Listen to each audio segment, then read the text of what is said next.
당신이 누려야 할 권리를 찾아갑니다. 청취자 여러분 안녕하십니까?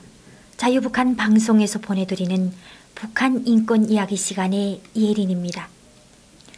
큰 죄를 지은 범죄자들에게 종종 죽어도 싸다는 말을 할 때가 있습니다. 하지만 아무리 죽을 죄를 지은 사람이라도 함부로 죽여서는 안 되는 것이 아닐까요?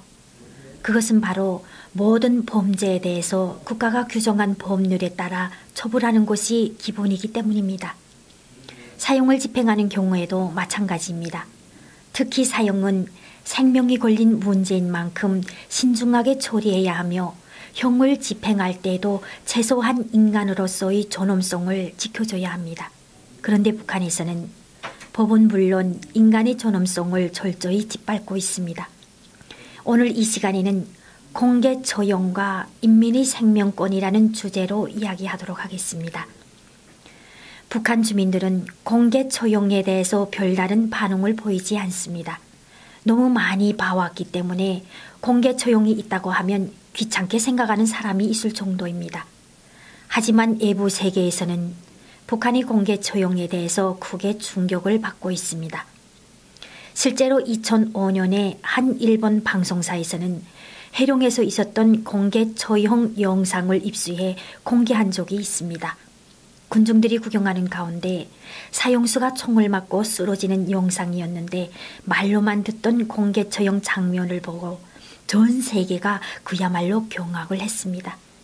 북한에서는 당연시 되고 있는 공개 처형이 왜 국제사회에서는 논란이 되고 있는 것일까요? 그렇습니다. 가장 큰 이유는 공개 처형이 인간의 생명권을 유린하는 형벌이기 때문입니다. 생명권이란 인간이 가지고 있는 고유한 권리로서 어느 누구도 자신의 주관적인 생각에 의해서 다른 사람의 생명을 빼앗을 수 없는 것입니다. 지금 국제사회는 인간의 생명권을 보장하기 위해 협력을 강화하고 있습니다. 이와 함께 사형 제도도 점차 사라지고 있습니다. 세계적인 인권단체인 국제 엠네스티에 따르면 최근까지 사형 제도를 없앤 국가는 92개입니다. 이 중에는 인권 개념이 발달한 선진 국가뿐만 아니라 학살과 전쟁에 시달렸던 옛 유고 연방이었던 보누시아 주 헤르체고비나 캄보자, 동티모르 등도 포함되어 있고 아프리카 국가도 12곳이나 있습니다. 물론 사형 제도를 유지하고 있는 나라도 많습니다.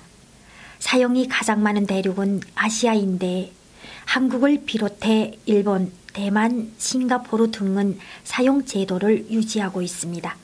하지만 북한과는 큰 차이가 있습니다. 이들 나라들은 법적 절차에 따라 형을 집행하고 있으며 되도록 사형을 하지 않으려고 노력하고 있습니다.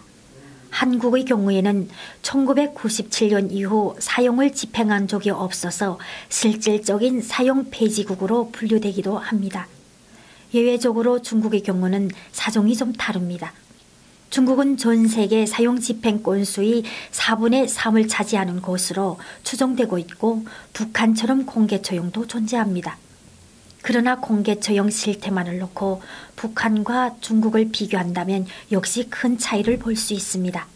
한 가지 예를 든다면 북한에서는 사형수에게 9발의 총탄을 쏴서 형체를 알아볼 수 없게 처형한 뒤 아무렇게나 파묻어 버립니다.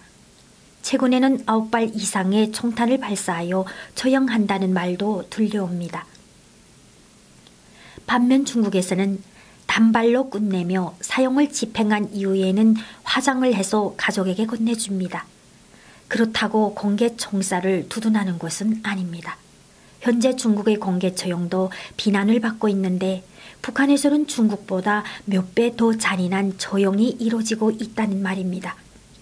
자, 그렇다면 북한의 공개 처형은 어떤 점에서 이렇게 문제가 되고 있는 걸까요? 우선 공개 처형은 북한 형법에 어긋나는 행위입니다. 북한 형법에서 규정하고 있는 사용 제목은 국가전복음모죄, 조국반역죄, 테러죄, 민족반역죄, 고의적 중살인죄 이상 총 5가지입니다.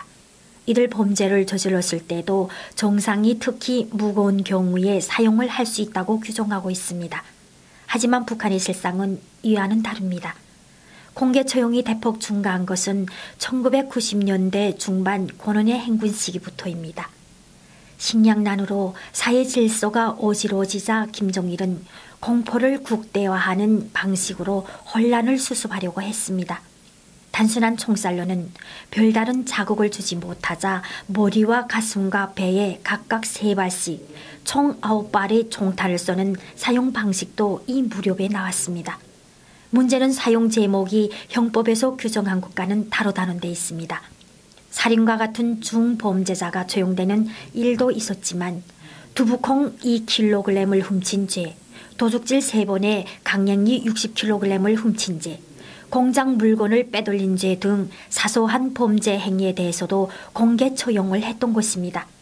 북한 형법에는 형법에 규정된 행위만을 처벌하며 범죄의 엄중성 정도에 따라 형벌을 적용한다고 나와 있지만 이를 지키지 않고 있습니다. 또한 북한 당국은 국제규약 역시도 어기고 있습니다.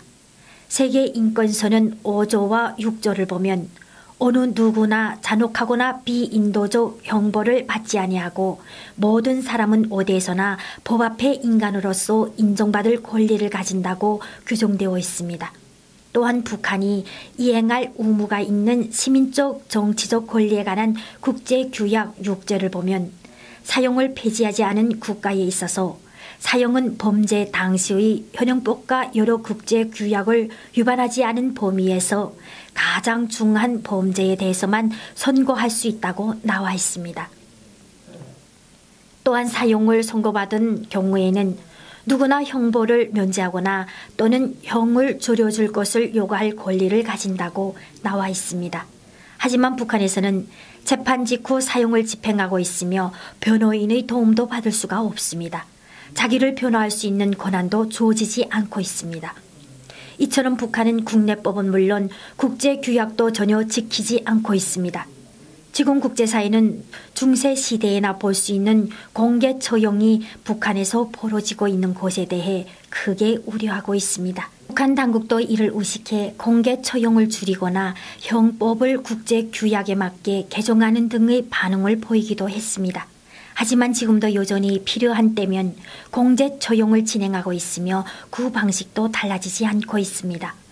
북한 당국은 최소한 자기 나라 형법이라도 준수해야 하며 근본적으로는 반인권적인 공개 처용을 중단해야 할 것입니다. 오늘 이야기는 여기서 마무리할까 하는데요. 자유북한 방송에서는 부당하게 고통을 받았던 인민들의 이야기들을 통하여 북조선의 인권 상황이 개선되기 위해 노력하고 있습니다.